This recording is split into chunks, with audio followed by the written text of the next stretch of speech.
算你个吕布，你这恩将仇报的家伙，想要杀自己的义父吗？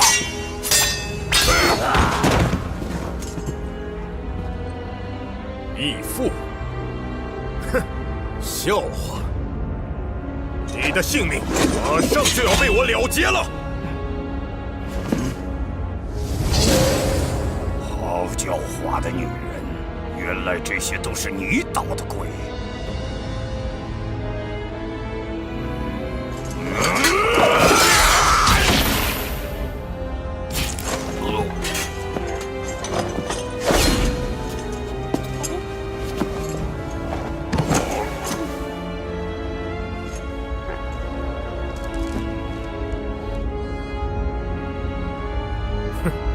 葬在这里，便宜这蠢材了。从此之后，我要走我自己的路。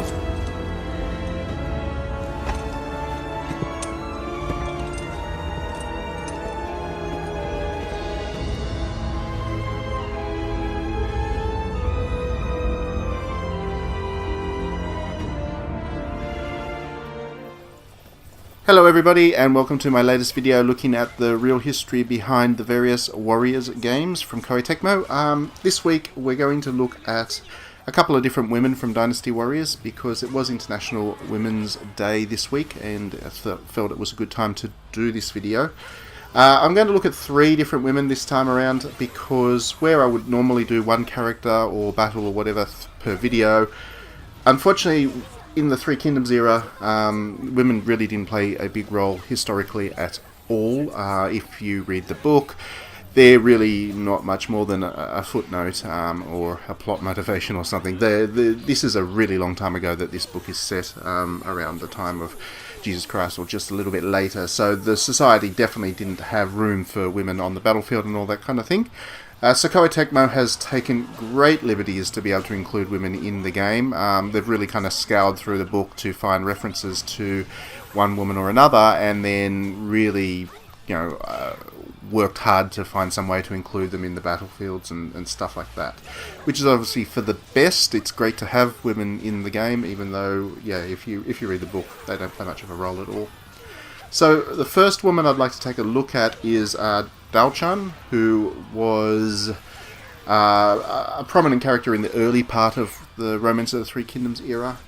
She was, well, amongst other things, she wasn't really real at all. There's no historical proof that she actually existed. She seems to be a fabrication that the author of Romance of the Three Kingdoms made to, I guess, push the plot along a bit. Despite that, she's actually considered one of the 4 beauties of ancient China. She was considered to be an absolutely beautiful woman, so if she really did exist, then she was the kind of person that could move men to do crazy things, as actually happened in the book. She was taken in as a concubine, a lover of Dong Zhao, who was the tyrant of the early part of Romance of the Three Kingdoms. And that was a deliberate ploy, actually, on behalf of her adopted father, who couldn't stand Dong and wanted him removed. So he came up with this ploy where she would be taken into his stable, his harem of women, and at the same time she would make flirtatious moves with Lu Bu, who was Dong Zhao's adopted son, and by far the most powerful warrior in the era. He was considered to be an unbeatable brute of a man on the battlefield. So the idea was obviously to get Diaochan to, have both these men fall in love with her, and then kind of play them off against one another. And it worked. It was a successful ploy, and in the end, Lu Bu actually kills his adopted father over her, and then escapes the capital city to go and set up his own, small fiefdom. So that was basically her role through the book. She didn't fight on a battlefield, obviously. As I said before, women didn't do that in the Three Kingdoms era. at least as far as the book's concerned, if there was a warrior woman or two out there at the time, they certainly weren't chronicled in any meaningful way in the book. But she was a very important character, obviously, and what Koei Tecmo has done is recognise that in giving her a role that kind of runs parallel to Lu Bu's own storyline. He's not in the game for too long. He gets defeated fairly early on, and then that's the end of his story because historically he was beheaded. But what's interesting is that once he ran off with Diaochan, apparently he was very faithful to her, and as we'll discuss when we look at the next woman, she actually had a complex relationship with Lu Bu's daughter, and so on and so forth. So, yeah, not too much else to really talk about with regards to her, really. She's a very important figure, like I said, and she fights well as far as Koei Tecmo is concerned. But yeah, she was definitely, historically, she was a beauty if she actually existed in the history at all.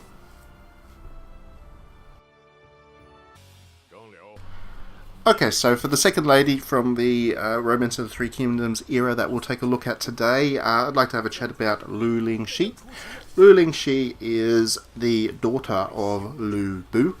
She's actually a relatively new character to the Dynasty Warriors series itself. She was only introduced, I believe, in the last one as a playable character. She's playable in, obviously, Dynasty Warriors 9 as well, which is the one that you see in front of you. And she's an interesting one because there is very little that's actually known about her. Unlike Diaochan, who we talked about in the previous section, she definitely existed. She definitely was a real person, and she was the daughter of Lu Bu's first wife, who is likely to also be his only wife. In Romance of the Three Kingdoms, he had two wives, but it seems that the second one was a fabrication. He also had, Diaochan as his concubine or mistress, and she didn't exist either. So it seems that Lu Bu was surprisingly faithful given the era, that he only had the one wife, and he seems to only have one child, who is the daughter, Lu Lingqi. What's interesting, I guess, is that that's not her real name either. We don't know what her name is, actually. She doesn't have a name. She's not named in Romance of the Three Kingdoms, and there's no historical record that actually names her either. Which I guess goes to show you, just how patriarchal the society was back in these days. That women were either resources, as we saw with Diaochan, or they were unnamed. And in fact, Lu Lingqi, as I'm about to explain, was also considered a resource more than a person by her father. So her role in Three Kingdoms was to be wedded off, as were most women back then, most noble women. Lu Bu was looking to form an alliance with one of the powerful warlords of the era, or at the time, a fellow by the name of Yuan Shu. Yuan Shu was one of the warlords in the north, and a very powerful one at that. And Lu Bu, after killing Dong Zhou, needed alliances to cement the part of the land that he had taken over.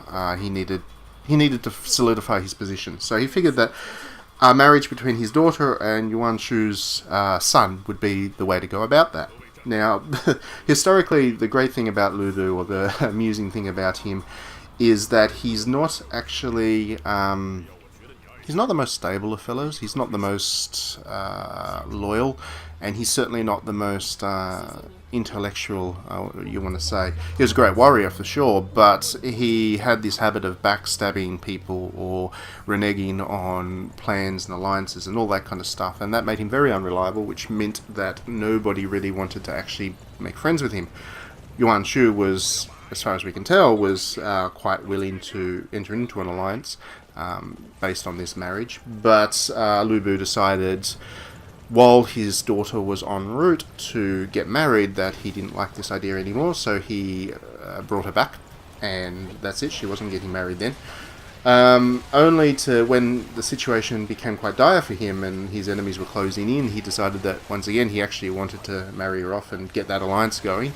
So he tried to send her on her way again, but at this time his fiefdom was being besieged from memory, and she wasn't able to, the force that he sent to escort her wasn't able to break the siege, so she actually ended up coming back and her marriage didn't go through. So that is about the entirety of her role in Romance of the Three Kingdoms. And again, as you're probably getting a sense of as I'm talking through this, the reason I am doing a couple of different women in the one video covering them is because they just didn't have much of a role. They were there as a convenience or a plot point, or something like that. In real life, they were probably staying at home, and they wouldn't have seen the men much, and they weren't fighting on the battlefield. So their role within the kind of the historical fiction, which is all about the epic battles and all of that, is quite limited. But as far as we can tell, she was meant to be a very beautiful woman, and she is presented in this game as being quite strong-willed. You would imagine so, given her father. She probably would have been brought up to be quite a strong example of what femininity was back in those days. And yeah, we don't know what happened to her after the second attempt to get her married off failed. Lu Bu doesn't hang around for too much longer. He gets captured and executed soon after. We don't know what happened to his wife and daughter. Historically speaking, under those circumstances, it probably wasn't a happy ending for them, but we just don't know. And that's basically all I can say about Lu Lingqi.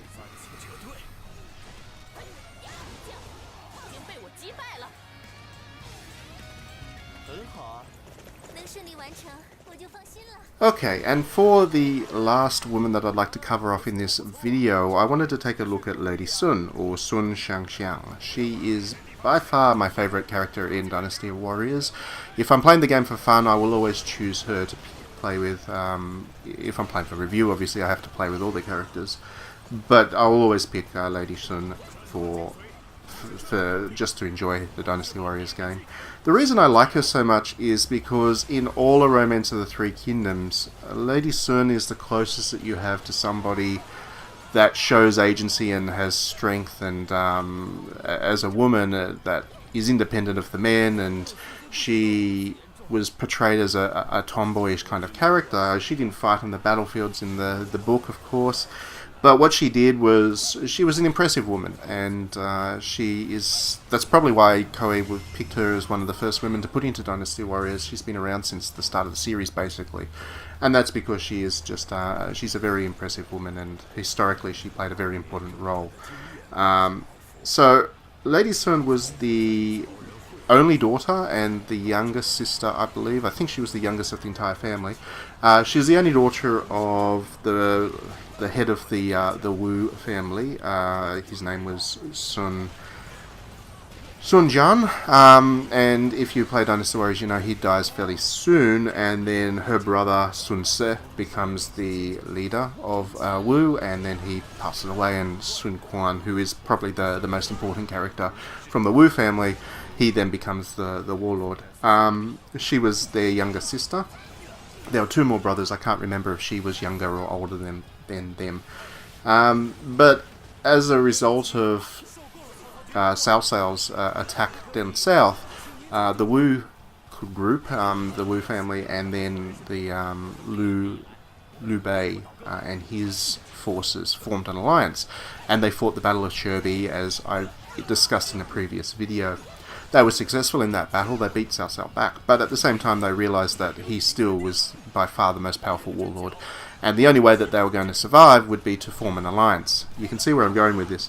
Lady Sun was selected to, I guess, marry, she was selected to marry Liu Bei and become, it was again a political marriage, which would then bring the two forces together into an alliance, which would then mean that obviously they would come to each other's aid if Cao Cao attacked again. What's amusing is that Lady Sun wasn't exactly... I mean, the Dynasty Warriors games, Lady Sun and Liu Bei are presented as having a very good relationship and being quite in love and all of that kind of stuff. Historically, that probably didn't happen. Historically, Liu Bei actually kind of feared his wife. She was said to have, you know, armed escorts around her at all times, and to her bedchamber was not really open to Liu Bei, and they were, yeah, he was presented as being quite fearful of her, and they just didn't get along very well historically, apparently, supposedly.